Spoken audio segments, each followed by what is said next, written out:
Ladies and gentlemen, please welcome Mr. Phil O'Reilly as a moderator. Thank you, General. I appreciate it. Well, the people that aren't here sure are going to miss a good panel, so I'm sorry for them. As the General told you, you've heard lots of different perspectives. I'm delighted to be working on this panel today to give you the industry perspective on development of cyber capabilities in their workforce, and frankly, potentially some other ways to address some of the cyber challenges that face us.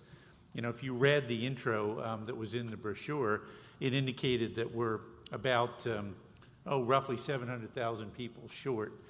That is a 2016 statistic, ladies and gentlemen. We are now approximately 1.3 million resources short in this space. I'd point out some fairly scary statistics. There are, as of last month, over 200 billion IoT devices on networks today, every one a source potentially of access to government and to enterprise networks. So cyber has become and continues to be a growing area.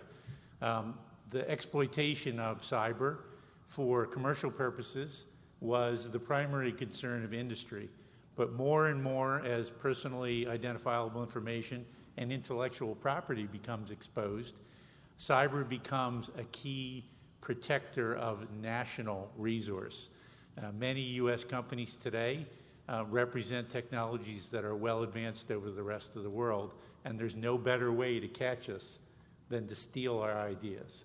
And that represents kind of the primary focus of the actor states that are attacking us at this point, and the for-profit enterprises that exist as a result of blessings by many of those capabilities.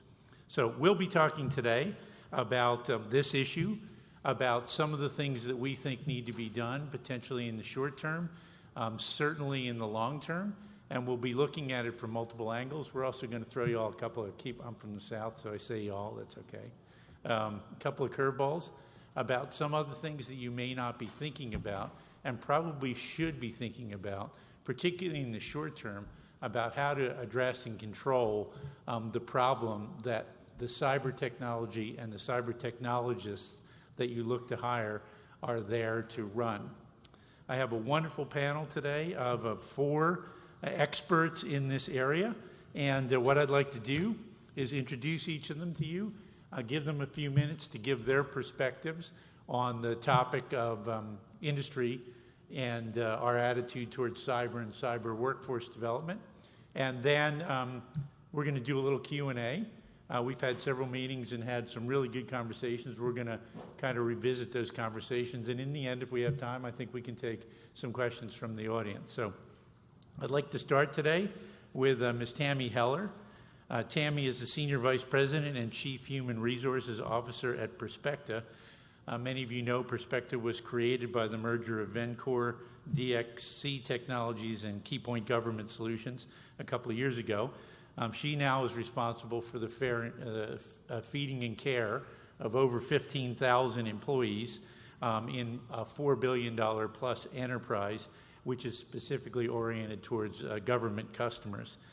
She's responsible for the whole kit and caboodle, the compensation, benefits, talent management, learning, development, policy, diversity and inclusion, organizational design, communication, employee engagement, and human resources business partnerships at Perspecta.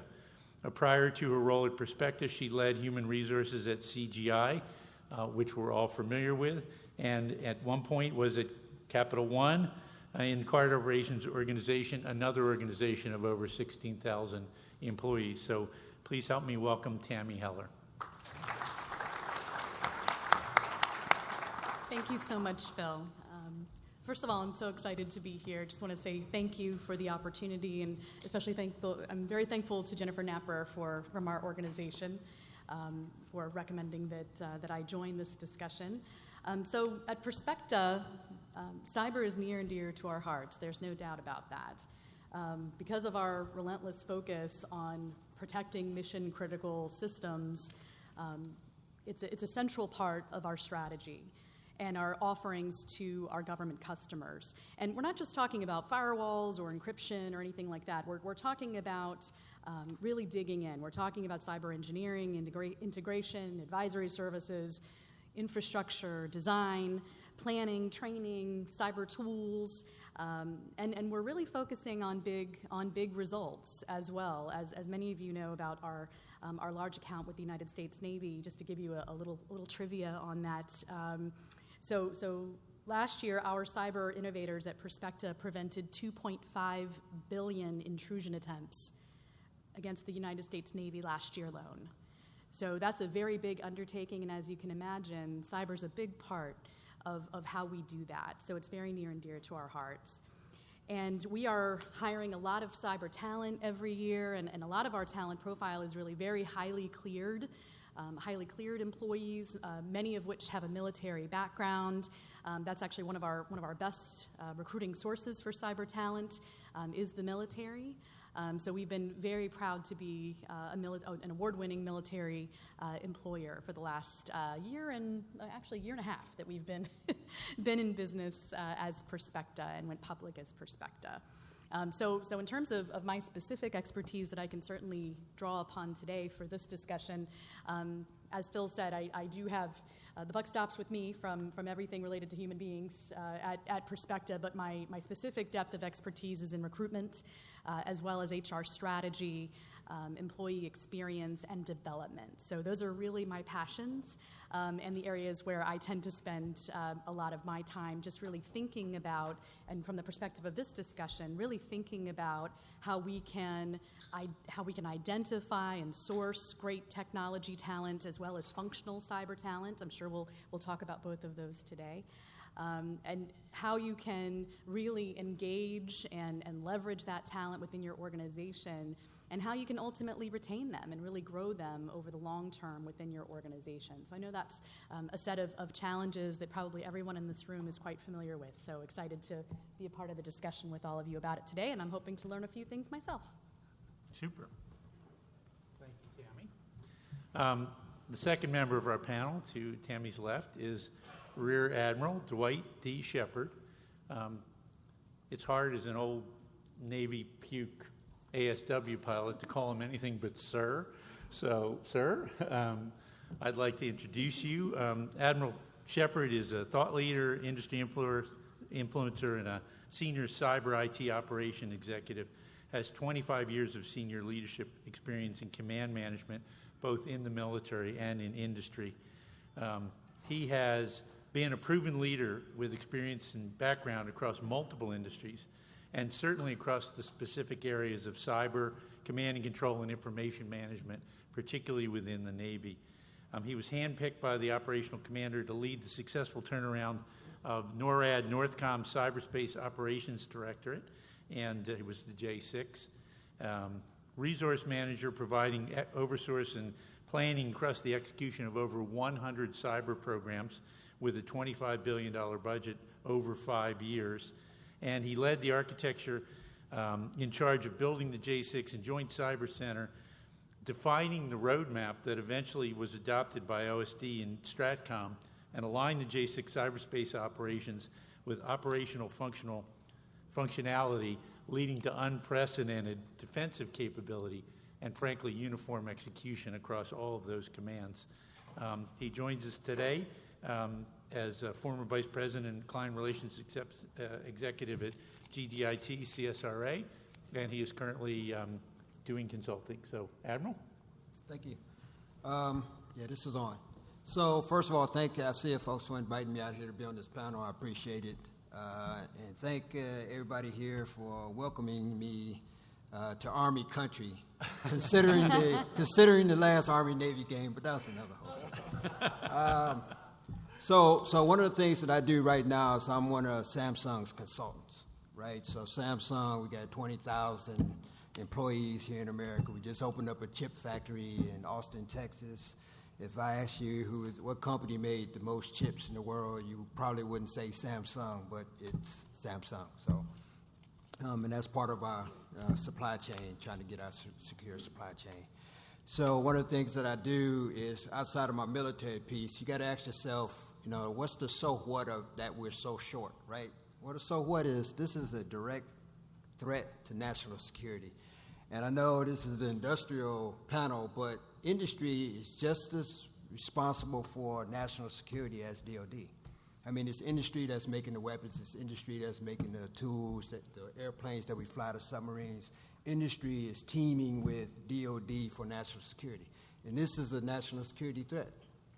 Now, from an industry perspective, it's easier for us to replace our workforce than it is probably DOD, right? So let me throw on my DOD hat for a second. Only 1 in 4 of our young folks even qualify for military service now, right? Because of academics or obesity or drugs or criminal records or whatever it is. We have 1 in 4, right?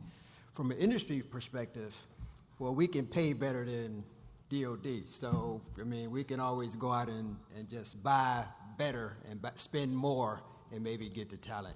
But at the same time, industry, we have responsibilities to not only rob DOD of their talent, but to develop our own too. So we got intern programs we hire, just like Perspective. We're bringing in a whole lot of young folks.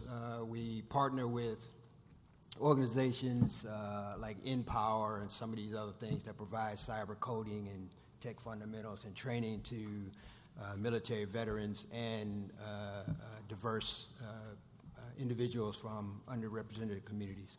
So you got things like, again, we talked about some of them, Cyber Start Go. So, I mean, it's a whole bunch of things. The Girl Scouts, I got educated on the Girl Scouts this morning, what they're doing. I mean, there's a lot of talent out there, right? So part of me is really, really concerned that we don't have, and the academic guys, I think, going to be the ones that's going to have to really solve that. Because I think the challenge is not whether or not our young folks understand cyberspace. My two-year-old great-grand-niece, I left my phone there for a second, and I came back maybe 10 seconds later, and she was already on YouTube watching Baby Shark. And she's 2 years old. So they know how to do it. The key is, how do we get them the certifications, and how do we get them the academic background that will allow them to opportunity to get into the cyberspace world. And I call it cyberspace world because that was my title at Northcom. You want to call it IT, call it whatever whichever works for you. But I think cyberspace kind of encapsulates the whole show. So I think our kids, our young folks, have the capabilities. We got to, again, start educating them on the value of STEM. And we got to start early with that. And I think you heard a lot of that in the academics piece, but I think that's going to be our challenge. And I'm standing by for your questions. Thank you, sir. The third member of our panel is Brad Wolfington. Brad comes to us from Colorado, and he oversees business development and marketing strategy for Embersec, which is a wholly owned subsidiary of Bylight Professional IT Services. Brad has a really extensive resume of experience in academia, in government, and private industry. But the common theme among all of those experiences was a focus on delivering products, programs, and services designed to develop and strengthen a well-qualified cyber workforce. So he's our expert primarily on training. Everything from K to 12, which we will talk about here, through professional practice within industry itself. His focus is on driving awareness, best practices, creating learning opportunities, and expanding cyber team capabilities. Brad currently serves on the National Initiative for Cyber Education, the NICE Leadership Council, which is a government-sponsored organization to develop this expertise broadly in the U.S., and he's co-chair of the competitions subgroup there. He's also a member of Microsoft's Educational Partner Advisory Council and volunteers extensively with some of the organizations. I'm sure recruiting these kids to become cyber experts, right, Brad? Yes, sir. All right. So thank you, Brad. Phil. Thanks, Phil, and thank you all for being here. And it's an honor to sit up here with these panel members. Excited for the discussion. As Phil shared, a lot of my take on the industry perspective in cyber education and workforce development comes from just those two things, best practices and platform development, so we can really start to automate and augment those cyber warriors that are coming through those pipelines and expand the pipelines. From what I've seen and from what I know, there are really two problems that I think shape some of our challenges moving forward and to those three solutions. The first one is cyber is everyone's job, and it's a difficult challenge to make it real, specifically for students that aren't exposed to parents, counselors, teachers, coaches, or even some of the industries that are affected by cyber best practices and what it should mean to them and why should they care. And then the second is emerging technologies, and cyber being such a highly evolving space, and we've heard that lots and lots, but I think the unique piece of that is we're not looking to educate folks with skill sets that last a decade, but it's the turnover of months and or years and the revisiting of these skill sets and the training that's really necessary to produce that well-qualified workforce that we're looking for. And in terms of solutions, the three, and we'll unpack these a little bit through our session today. Number one, non-traditional pathways. I think we've heard this alluded to quite a bit through various panels and sessions earlier today, whether that's formal apprenticeships, mentorship programs, looking at certifications and boot camps and stackable programs. How do we start to shake it up a little bit and create opportunities for individuals that have an aptitude or an interest in cybersecurity and start to pull them in? Number two is diversity, and I think oftentimes we think of diversity in terms of gender diversity and people of color, but also looking at veterans and differently abled bodies and how do we create opportunities for them. Possibly looking at how we write job descriptions, over-speccing some of our job descriptions, making them more friendly to applicants that might not see themselves pursuing a career in cyber. And then clearly defined pathways throughout that career landscape. And then finally, the third, something that's near and dear to my heart, I do co-chair the NICE subgroup on competitions. So how do we involve competitions and gamification in this? To both broaden the pipeline, expand our reach, bring folks into the field of cyber and lessen that barrier that is the intimidation factor. And then use it also to enable sort of the mobility of existing workforce to upskill, reskill, and sort of change direction into some of the roles that we're looking to fill. So I'm very much looking forward to your questions and this discussion. Thanks again to you all and to Phil for moderating the group. Okay, thanks, Brad. Appreciate it. Brad certainly hit on a lot of the things we're going to be talking about in our Q&A as well. So, and last but certainly not least, member of our panel is Ryan Bagby. Ryan is the Senior Program Manager in Cybersecurity Special Missions at Raytheon Intelligence, Information and Services, so the ISS group within Raytheon. Once again, a person with extremely broad experience across multiple disciplines with cyber. Currently, Ryan is the Program Manager and Product Manager for the Raytheon Cyber Academy and leads all development and execution aspects for Raytheon's cyber training initiatives within the Cybersecurity and Special Missions subgroup. He advises internationally on cyber programs and pursuits. Ryan is a veteran of the Army, so sitting next to a Navy guy, probably not good karma. And he joined Raytheon in 2011, but has, as I said, more than 20 years of experience in supporting federal, commercial, and particularly international customers and IT cyber programs. So, Ryan? Thanks, Phil, and thanks to the folks at AFCEA for inviting me back. I think this is a really great place for us to be, and it's exciting to see everyone as committed as we are to helping address the lack of talent, that challenge. And we really view that challenge as a shared one. We're not going to solve this alone. Right now, everyone in this room, every corporation that's represented, every government agency that's here, every service, we're all in a war with each other for people right now. And it's not a problem. There's not going to be a winner of that war unless we're able to change how we're approaching it right now. We just mentioned 1.3 million open jobs right now. That's not a problem that we can go out and hire away. There's just simply not enough. And even when we are successful in hiring, when we hire 100 people, 99 of those are getting hired away from another groups. We have to stop that cycle. It's really a game of musical chairs, and I think General Fogarty captured it well when he said we can't have a failure to imagine. right? And so we have to come up with new and creative ways to be able to address this problem, because what we're doing is not enough right now. That the number is getting bigger every year, not smaller, and we need to address that. One of the things that Raytheon is doing is we're looking to inspire the next generation of leaders. We've talked about engaging with folks at a very young age, very early in their careers. So Raytheon is inspiring those leaders with things like the National Collegiate Cyber Defense Challenge, and we also have a program with the Girl Scouts. But I think instilling an interest, because really you have to identify folks with a passion for doing this. Those are going to be the folks who are best at doing it, and really the ones who are going to stay in it for a career and have the most success. So that's why we're participating there.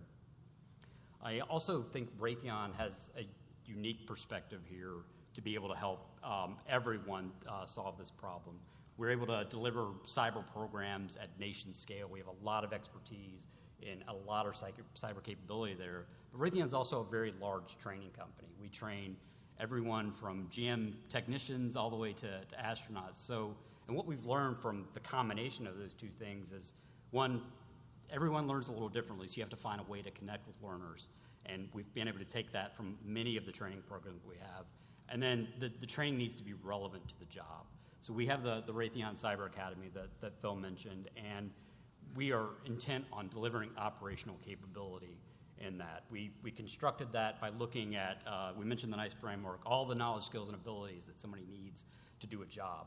That is what we built from the ground up, being able to train to those knowledge and skills to be able to deliver an effective training program. Fantastic. Yeah. So, with those opening comments, let me go to a couple of points that were raised here and have been raised before. One of the key ones that we talked about is this notion that industry has to change the way that it recruits and attracts talent, and they have to cast a significantly wider net. That statement is both a horizontal statement and a vertical statement. IBM has actually given it a term. They call them new-collar workers, and that's the approach that they're taking. In the discussions we've mentioned about, for example, the capability of people that have a particular aptitude towards music as being uniquely adapted to cyber skills, as well as art majors, et cetera, et cetera.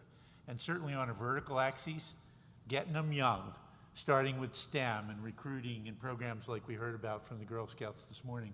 So I'd throw that out to the panel as a whole and ask any of you to make a comment about what you think your companies are doing or what generally industry should be doing to drive this broad, wide net to attract kind of unique and non-traditional talent to this problem. I'd be happy to start. I think one of the opportunities that we have is to help potential candidates to understand that the roles that we have that are related to cyber, they aren't purely technical, right? Obviously, we do have quite a few roles that are quite technical, security architecture, intrusion detection, testing, all of those kinds of roles. But there's a whole universe of roles that are more functional in nature. So in terms of thinking about requirements analysis, policy analysts, cyber operations specialists, planners, there are a lot of different roles that might appeal to someone who really doesn't see themselves being completely focused on a technical role for the long term. So that's something that we've talked to candidates a lot about, and because we'll say, oh, well, we have a lot of different roles that are focused on cyber, and they're like, oh, that's not me. I'm not technical, and we're like, hold on a second. Let's have a conversation about what you're good at. Let's have a conversation about what interests you, and then we'll tell you about what our clients what our customers are looking for, and how it sort of all comes together, right? Another element of our strategy, and I know several of my colleagues talked about how the pool currently just isn't there in the market. So obviously we have to think about not only expanding the pool externally, but also internally within our own respective organizations. And that's something that we've been talking about a lot. And one of the things that we've done most recently that I think has been really helpful is we've offered some of our technology certification programs to everyone, to all 14,000 employees, not just people that sort of look like on paper like they would be interested or necessarily have that aptitude. We've said, hey, if this is something that you want to know more about, we're going to connect you to that. We're going to help you to find, the right source for learning and information about it. If you want to take an exam, we're going to help you get ready for it.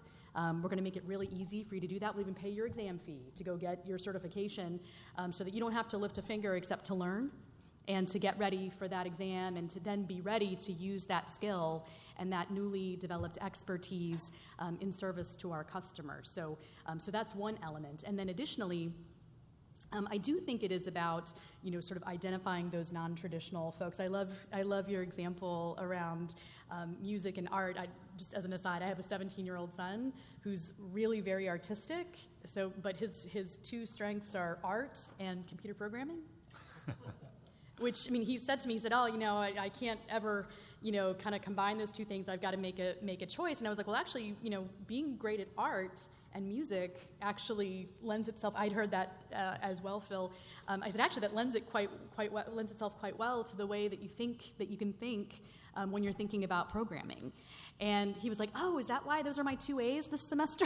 And I was like, yes, I'd like to have more of those, but that's a good thing. So my point is that one of the things that we've been talking about within Perspecta is figuring out through our talent assessment process where we might have some individuals who have that natural aptitude, that natural strength, that they don't really tap into at the moment for whatever reason. They might have decided to go down a different path. They may not have had an opportunity. Or it could be somebody, for example, many women, my own daughter included, will say, girls don't do those technical things. And I'm like, you know what? Yes, they do. And you know what? I bet you've got those talents and those strengths. And so don't let any assumptions hold you back in terms of exploring those talents and interests. And so that's one of the things that we've been talking about through our talent assessment process, is to be able to have the right kind of assessment where you can then go to someone who is not in a role currently today that is more technology focused or more cyber focused, and say, hey, you know what, we've got a few pieces of data here that tell us that you actually have a natural inclination, a natural skill and strength in these areas. Do you want to learn more about that? Do you want to explore more? And hey, this could be something that you do off the side of your desk so that you can get a feel for it in terms of whether or not that's something you'd want to do, even just as a rotational opportunity, just to see if it's something that you might like. And hey, by the way, if you like it and you're as good at it as we think you're going to be, we can illuminate a whole career path for you. Right. That's incredibly lucrative.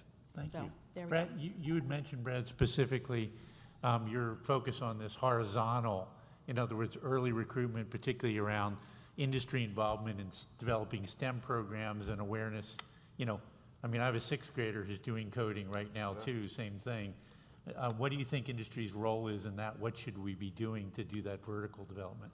Yeah, it's an important discussion, and some of you may be familiar. The Aspen Institute recently put out a study, or a report rather. I think it was titled "Growing and Sustaining the Nation's Cybersecurity Workforce," and the first recommendation put out by the Aspen Institute was to widen the aperture of candidate pipeline, and I think that's hugely important, especially when you look at statistics like approximately 3% of all undergraduate degrees handed out across the United States on an annual basis go to students with any sort of information or computer science background.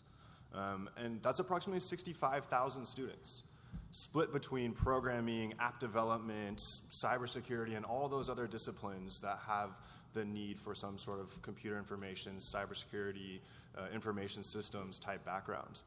And I think certainly Tammy hit on a couple of really important points, and I would like to bring it back to some of the work that we can do as individuals in this field when it comes to mentoring, when it comes to volunteering our time to programs like Hour of Code, Gen Cyber, Girls Who Code, and these other various competitions that really provide that safe space for trial and error, for these students to start to poke around and find their fits. Because just like what Tammy was saying, some of these careers are highly technical, and yes, you do sit behind a computer all day and analyze malware or write code or whatever the case may be, but some of them certainly are not. And a lot of that starts to come out when you put students together in teams and let them start to explore the field and the different aspects that are so important to defending our terrain and creating cybersecurity as a mindset and as a culture and as a team effort.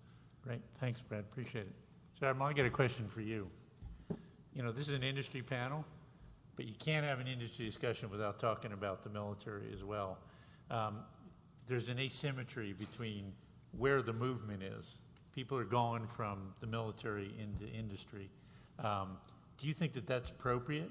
Do you think that the military is a really good breeding ground for resources that should be tapped by industry? Or frankly, should it be the other way around? Or do we need to do a better job building collaboration between public sector and private sector? I think the latter. I think we got to build a better cooperation between the two. But here's the truth in the military. Only 15 to 20% of military people actually retire.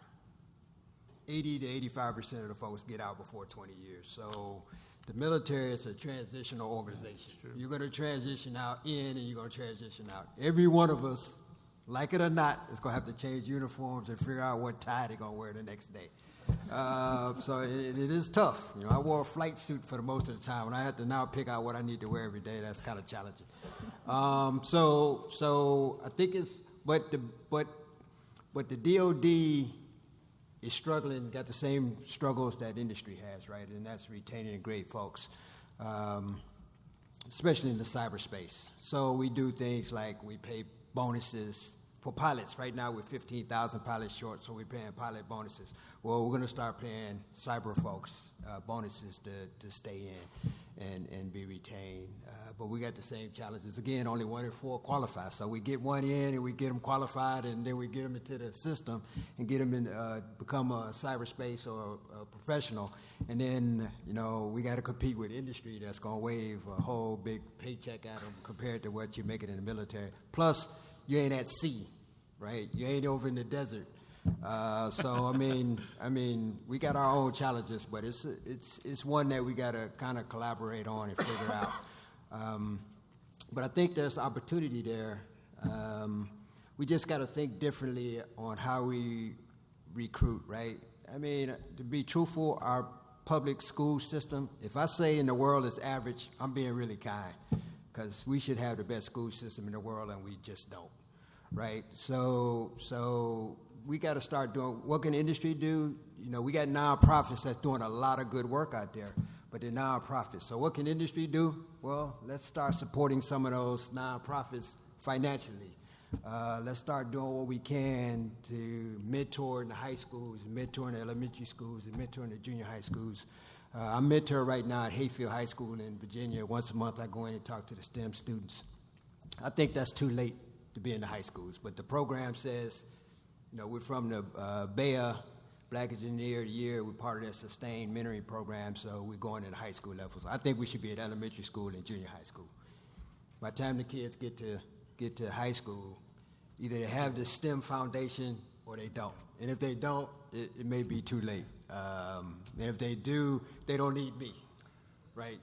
So because they already got the tools that they need. So I think, great question. I think that we got to just figure out as a whole industry, academically and DOD and government, on how we can slice this pie up and cooperate with each other. Also, we can outsource some things in DOD. I mean, I can outsource. Maybe I don't need as many cyber professionals. I hire Spectre, I hire, you know, somebody else, or Samsung, somebody else to do that work for me. I mean, I'm gonna be forced to do that if I can't keep up. So there's things that we can do, but collaboration is gonna be the way to get ahead. Well, thanks, Admiral. Ryan, I have a question I'd like you to start on, then anybody else in the panel comment on. So we agree we're talking about a millennials community here for the most part. But some interesting statistics about the current industry cyber community. Less than 20% are women, and more than 60% are under 30 years old. So they have different priorities according to the statistics that we've seen. Typically, they're not dissatisfied with their compensation, but they identify 2 problems that bother them. One, there is very little, a poorly planned career path in cyber. If you go into finance, you know how to get to be the CFO. If you get into sales, you know how to become the VP of sales. And they complain that we've done a poor job defining a growth path and a career path through cyber. The second is industry, according to the studies that we've seen, does a very poor job in continuously training and upscaling the skill sets, because I think, as Brad said, this is a very perishable skill set. It changes every few months. So the question is, what should or can or is industry doing about those two problems, particularly given the millennial perspective that we're trying to attract here? Yeah, absolutely. So thanks. You're absolutely right. It is a challenge. We have to be able to deliver training that learners want to consume. So we do that through things like, as we mentioned, gamification, making it very accessible to them, training whenever they're able to, and also empowering people to train. A lot of people aren't going to do this on their time off, so you have to make allowances for an organization to be able to have that growth. You need to sit down with your employees, work their career development plan, show them what it's going to take to get to the next level in their career. And the last part you mentioned there, this is a very dynamic field. With the Cyber Academy, we're refreshing that content 20% on average for every course that we have every year, because it's changing that fast. You need to be able to deliver training at the speed of relevance, because I trained you on this Security Operations Center feature last year doesn't mean you're not going to know what you need to do the job today. Good. Anyone else? So I don't know who comes at what's after the millennials. Do they have a name yet? Whoever the name is for the millennials, what are they called? Z. I got it. Z. So the millennials. I mean, you got to keep it interesting for the millennials and the Z's. I mean, you just do. I mean, if you don't, they're going to find something else to do. So we got to constantly be training and tapping into their imagination and tapping into their innovation to keep them and reward them. And it's not just financial rewards, but just professional rewards and personal rewards on being good at what you do, right? So we just got to treat them a little differently and start thinking about training them a little differently, right? So it's got to be a constant kind of thing. Millennials are closer to the military as we can get, because every 2 or 3 years, man, I'm ready for some new set of orders, and it's time to go and do something different, right? That was one of the advantages to it, and millennials are the same way. I mean, you don't keep their interest and you don't keep piquing their interest and giving them opportunities, they're going to find something else to do. Very interesting. Tammy, what about this formal career path? Sure. What do you think HR needs to do about that, or is it some other resource? Well, I think I think everybody has a role. Everybody in the organization has a role to play there in terms of even just a mid-level manager sort of sitting down and working with employees to say, hey, what really interests you? Where do you want to go? And really providing that kind of feedback and conversation. But what I was thinking of when you were talking about that was that in many cases it's not enough to tell a millennial, and I actually spent a lot of time with millennial women. And it's not enough to tell them what the path might look like. They have to see people that have actually walked that path, who look and feel like they do. So mentoring becomes pretty... And advocacy. I think it's more than mentoring. I think that it's important for organizations who value diversity and inclusion and equity to show it by having senior women in visible, impactful roles, and then to really set an expectation with them that they're going to advocate for other strong women within the organization, and to help them to understand that there is a path. I'll give you an example. I didn't work for a female CHRO until I was 15 years into my career. And HR is you would think, is a pretty female-dominated type of profession, right? But the person sitting at the top was typically a guy. So for the first 15 years of my career, I actually didn't really think it was possible to really ascend to this seat, because I'd never met anybody who had.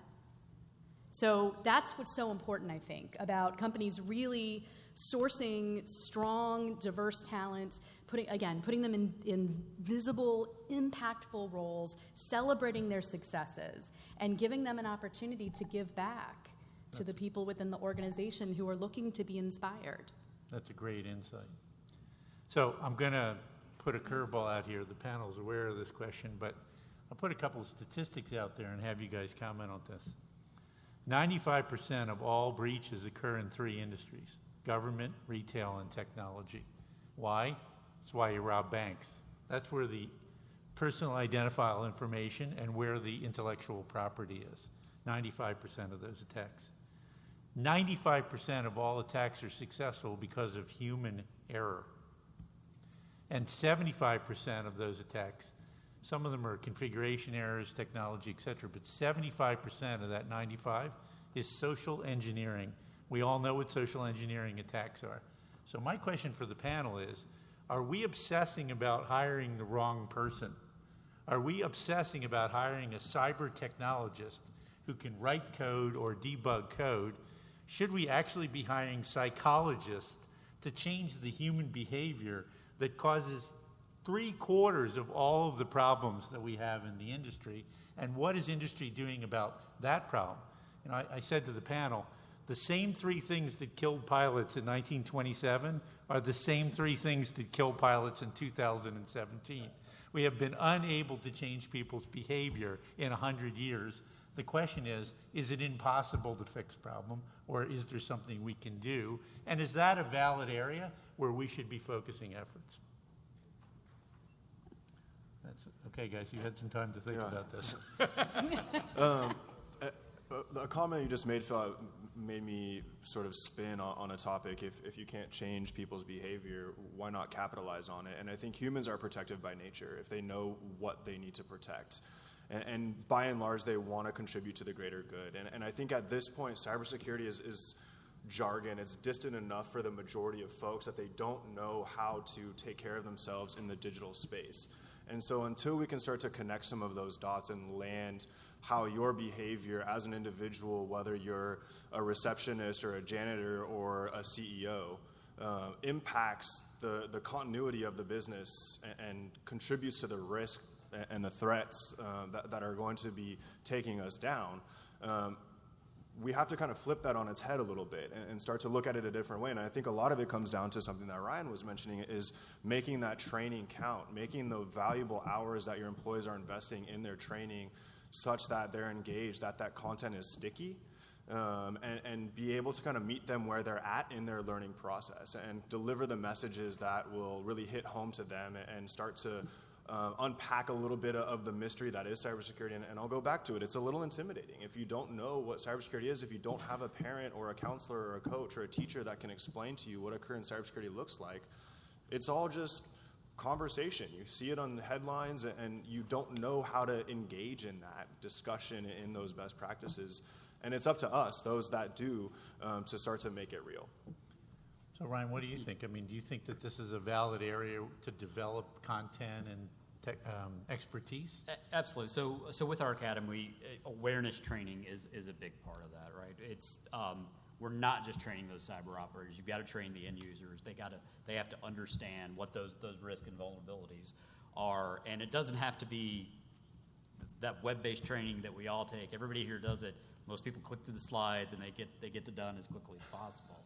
But one of the most effective things is when you get that from corporate security. You don't know it's a phishing email from them, but you get it, and I bet anybody in this room who may have clicked on it once, they didn't do it again because they get that thing that flashes on their screen.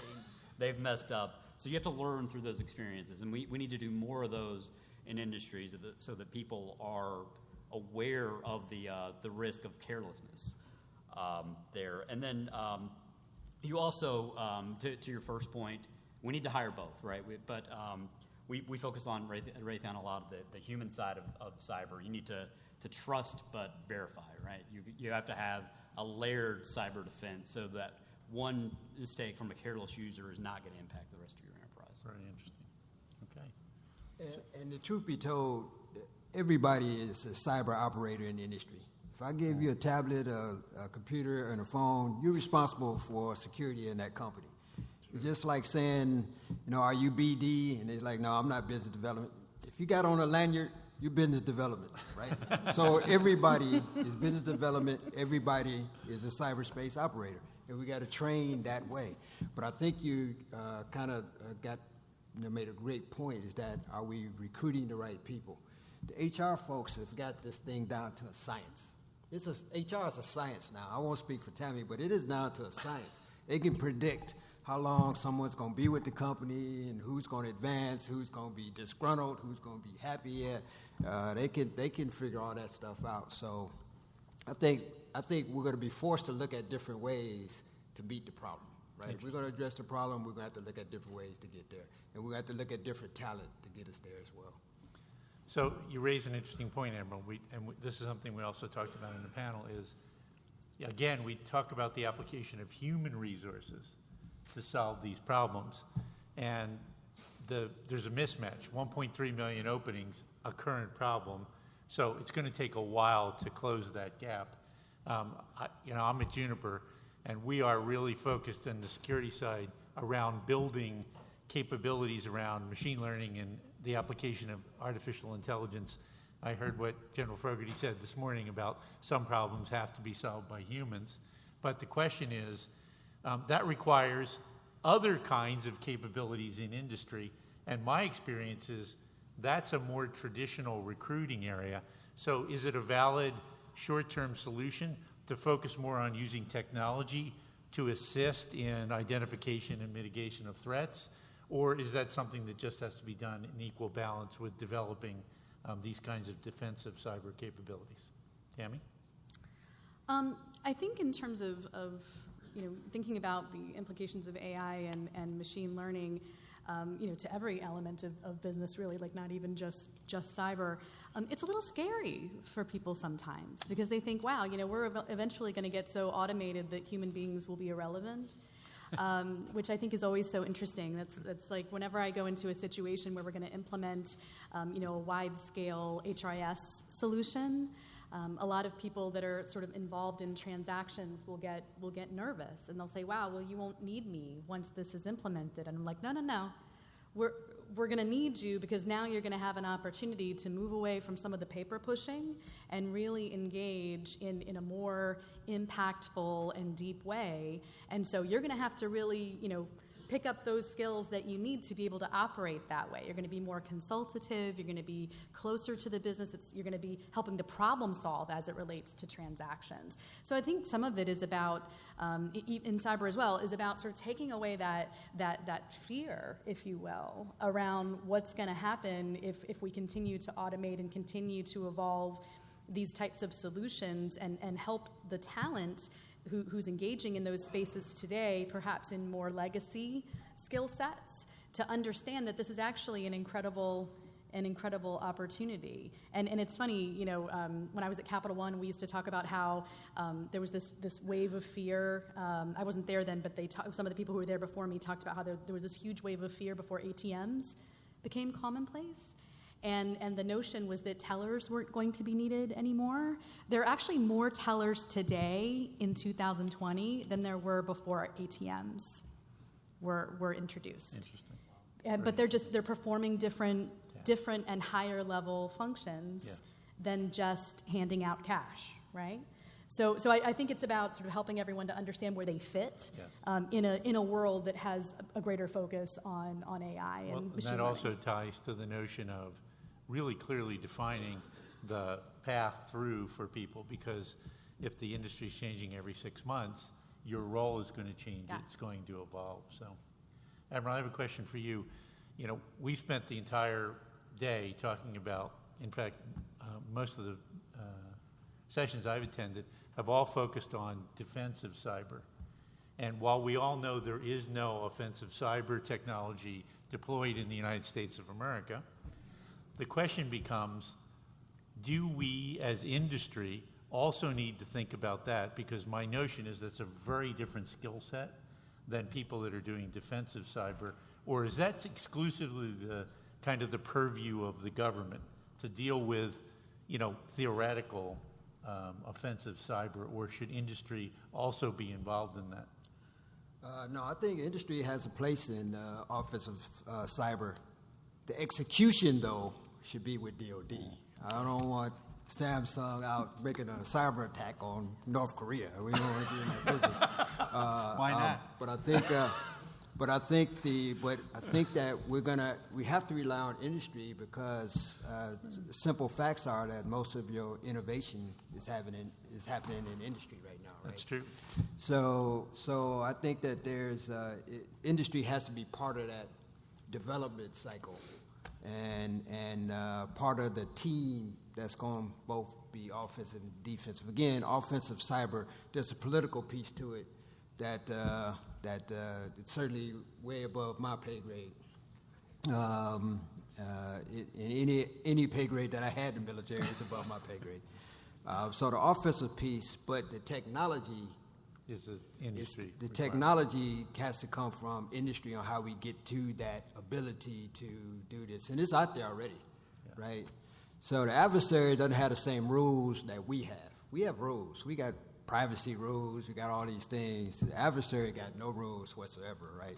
So they can attack any way they want to, be it a nation state, be it a terrorist organization, be it a rogue nation, be it a criminal organization, or even just little Johnny in his mother's basement just wanting to do mischief. So we just got all these things that we got to apply to in how we defend. But when you start talking about offensive, it becomes a whole different ball game. It is extremely challenging. But the tools are going to come from industry, in my opinion. Good thought, sir. So I want to leave a couple minutes for question, but I do have one final question I'd like to pose to the panel. And Brad, maybe you can start with this. We represent 5 different companies. And so we had agreed in our conversations that this is an atypical problem in the sense that typically I want to get the drop on Ericsson or anybody so that I have a competitive advantage over them. This is not an area we agree where you're having a security problem is something that I can exploit and take advantage of. So from an industry perspective, how important is collaboration, information sharing? I think of what the NSA did relative to the Microsoft breach just the other day, which was make the public announcement. In the interest of creating trust and broad collaboration across industry, how important is that, and how do we affect that? How do we make that happen? And I'd really appreciate if everybody could make a comment on that. Yeah, I'll keep it brief so we do have time for some Q&As. I don't think it's possible to understate the importance of collaboration in this space. With information flying so quickly, technology evolving so rapidly, if we don't collaborate, we're doing ourselves a disservice. And I think that's across the board. I think it's when we're designing our hiring and training practices, when we're designing, exploring tools that we're implementing into our workplace. Best practices are just that, and just because it's a best practice here with me at Embersec or Bylight doesn't mean it shouldn't be a best practice at a like-size, similar industry or even not organization. And so I think absolutely it's, like I said, hard to understate the importance of collaboration here. Tammy, do we formalize it? How do we affect it? How do we make it happen? Is it through trade groups? Is it through informal or formal collaboration? How do we do that? I think it's both. So, I'll give you an example. Within our industry, we have an organization that sort of, this is all they focus on, is creating collaboration within our industry. It's called Executive Mosaic, and they have these dinners every quarter for, they'll have them for, CHROs, they'll have them for CEOs, for CFOs, for the head of, the general managers within the Army space or in the Navy space. And so every quarter, you're going to have an opportunity to come together with your peers, CHROs in my case, and to really be open about what's happening and, to really problem solve together. And so I'm very encouraged by that because I didn't really see that type of collaboration going on, frankly, like even 5 or 10 years ago. So I think it's naturally coming about as we're all realizing that we can't do this alone and that, we're going to have to partner and collaborate. I mean, we're always going to be having friendly, hopefully healthy competition amongst our competitors, but there's so much we can do together in terms of sharing ideas, best practices, and supporting one another to be great within this industry and to be a very strong industry collectively. Absolutely. So, Admiral, you have a unique perspective. So services don't play well together, so they don't collaborate very well. But what about government industry collaboration? How important is that? I think it's critical that the government, and you see some organizations that are doing some great collaboration, like DHS and NORAD, Northcom, for example. That one I know for a fact we're doing a lot of good collaboration amongst each other. But the services don't play well together as much. And the reason is because Title 10 rests with the services, right? And services are responsible for man, equip, train, not the combatant command. So Cybercom, you think Cybercom is responsible for all this, but really Cybercom has no money. The money is with the services, and the services are by law tasked with man, equip, and training. And it's different environments. So the Army network has got to be able to be mobile and be able to be around a lot of dirt and sand and still function and heat up to 140 degrees.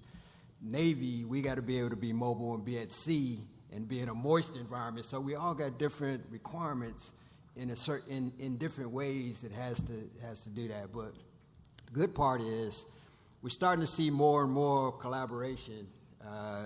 Through things like Capstone. I mean, some of my best friends are now the flags and other services because now we know that we got to get along and we got to cooperate. And now the way we fight wars now is all joint.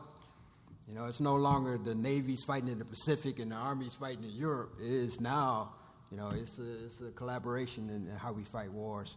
And I'm seeing it in industry too.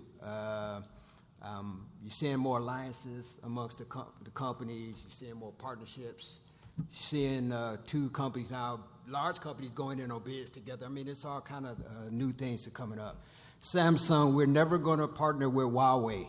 Right? So it's just some partnerships just ain't going to happen, right? But it's easier to collaborate in the DoD space because DoD is in the money spinning business.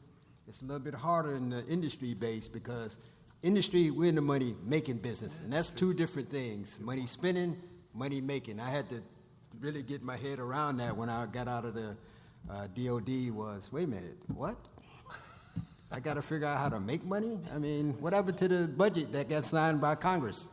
So we're trying to figure, but I think we're making some progress. Thank you, sir. Ryan, I'll let you sum up. Sure. And I think I'm going to borrow and probably butcher a quote, but something along the lines, you can accomplish anything if you don't care about who gets credit. And really when we talk about growing the talent base, we're going to train our people. We have to train our people because we have to execute on our programs.